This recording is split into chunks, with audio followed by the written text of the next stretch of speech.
Okay, yeah, thank you for the invitation for this speech or presentation. The BSW is supporting the companies in solar and storage systems in Germany. I want to give you a short overview about the use cases of PV systems and storage. So I start just with some slides. You know them, the success story until now so far of rooftop solar, the role of storage and flexibility for the energy transition, the PV systems with the storage and some use cases, and of course a conclusion. You've seen it already in 2020. We had a share of more than 50% of renewables in Germany in the electricity market. PV had around 10. Here they say 11. In others, they say 9, depending on cross or not cross. However, the aim is to have 100%, so there is still work to do. And especially solar PV has a big future.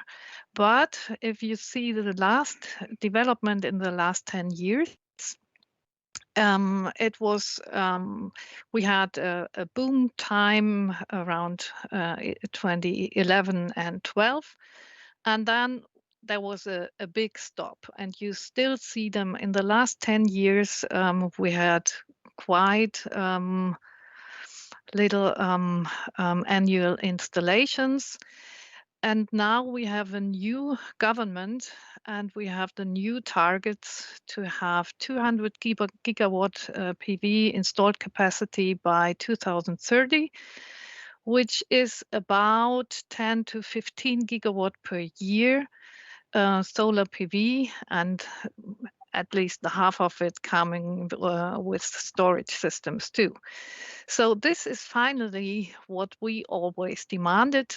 But with it comes the need for flexibility. So flexibility make renewable power work. You see here the typical, you need the power production and the demand at the same level. And what we have in our regulatory until now, we see only consumption, households and industry, or production, but no category for flexibility, such as battery storage. So the regulatory framework for battery storage in Germany was until now quite difficult because they were seen as a producer and as a consumer at the same time. We have other flexibilities like controllable loads or biogas plants, but the concentration is on the battery storages here. So the benefit is for the network operators, the companies, of course, the households, and of course for the vehicles. So what we know is energy storage will become a key part of a smart, flexible and responsible grid powered entirely by renewable energies. What we saw in the last years were a solar battery boom, and that although it was mostly not economic efficient. So, and that is why it was mostly in the households, but of course we have in the commercial area also storage systems, but to free them we need new regulatory framework. One of the reasons, of course, why we had this boom is that the prices went down. You have seen that, you know it already. An important number is that the German TSO network in their development plan say that we need 8 to 10 gigawatts of PV storage by 2030. So there is a lot of work to do and to install, but we need the regulatory framework.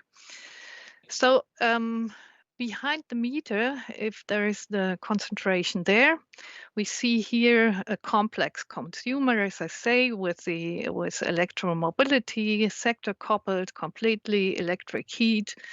And we have the couple place, the grid connection point, with a smart meter, or in Germany we have the smart meter gateway, intelligent meter system. So for the household or customer facility, they have three possibility: optimization behind the meter, or in future we need to see it, to see the prosumer as a flexibility in the smart grid, the whole prosumer. So the point is the grid connection point, and there we get the information. What sort of do we need power, or do we need flexibility, so the customer itself can react to it? And of course, for the storage systems, we want to have both, that we can use it for the optimization behind the meter and also as a flexibility for the grid. We see that later. Driver until now was the price effect and the price components of the normal tariffs. The average electricity price and the components in 2021 for the household. For commercial, it's less, but still, we have like 30 cents per kilowatt hours.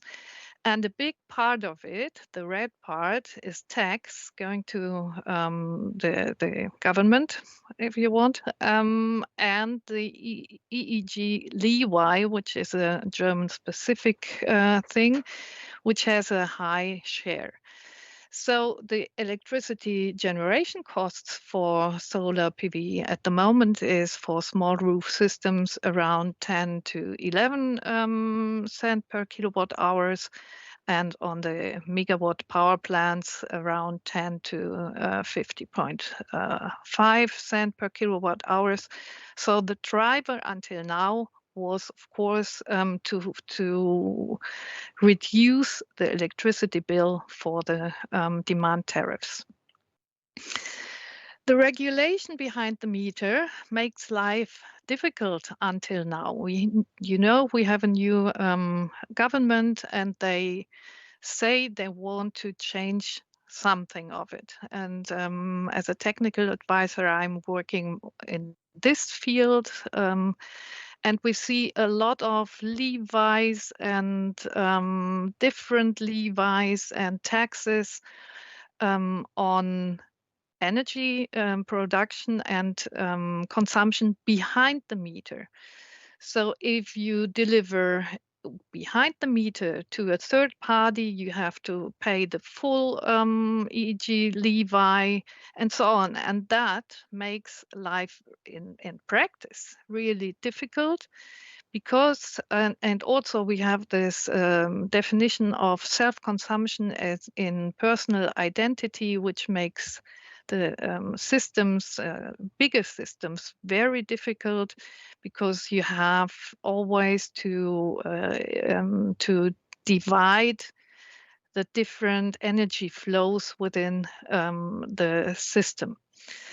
And that leads to high complex metering concepts.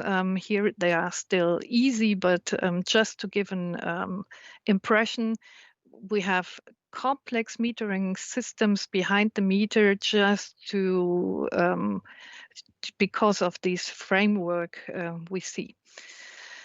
For example, we have this landlord to tenant electricity supply or tenant electricity model, where it's also behind the meter, where it still is difficult to include tenants into the profits of PV systems, and we see different metering concepts which are sometimes high share of the costs.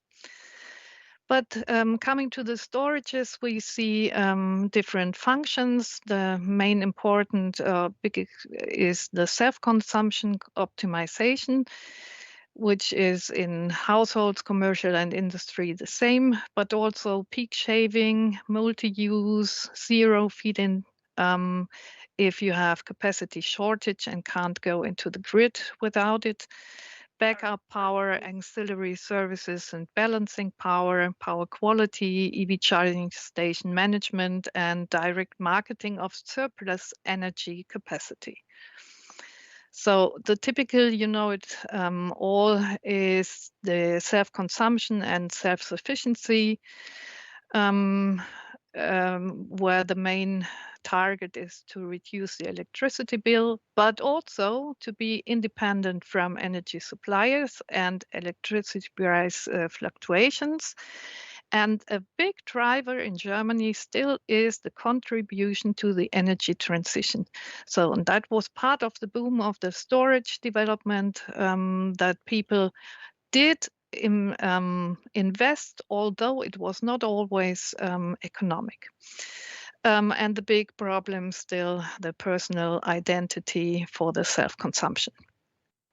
You know that for the future, we can't only see this optimization behind the meter, but we also have to be in connection with the grid situation and react as a prosumer, as a flexibility.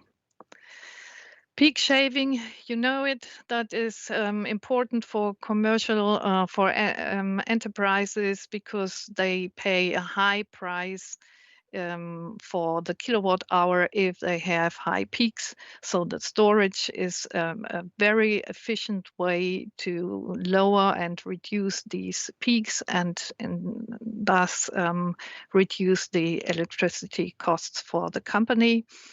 The multi-use will be very important for the future. It was difficult until now from the regulatory, but it will be necessary to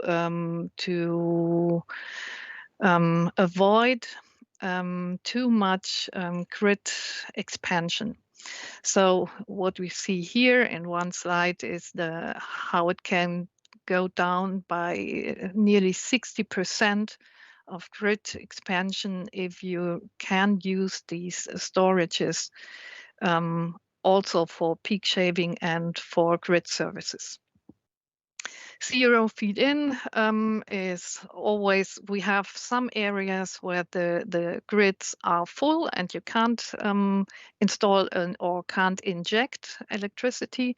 So the zero feed-in is one possibility to install a high PV system, and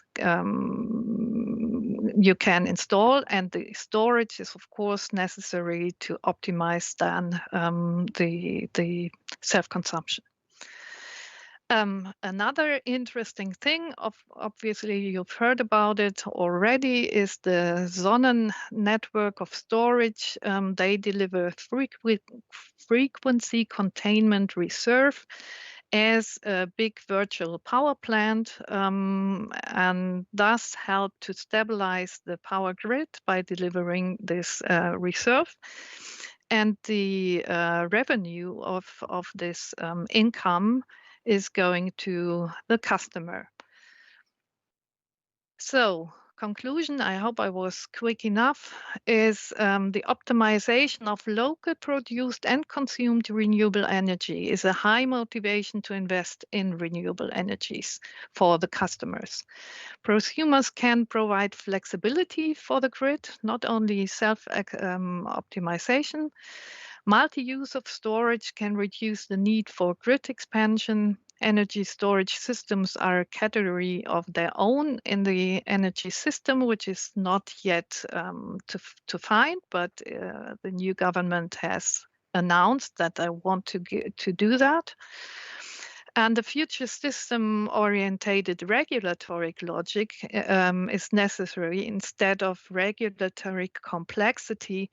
So we need to simplify solar PV regulations.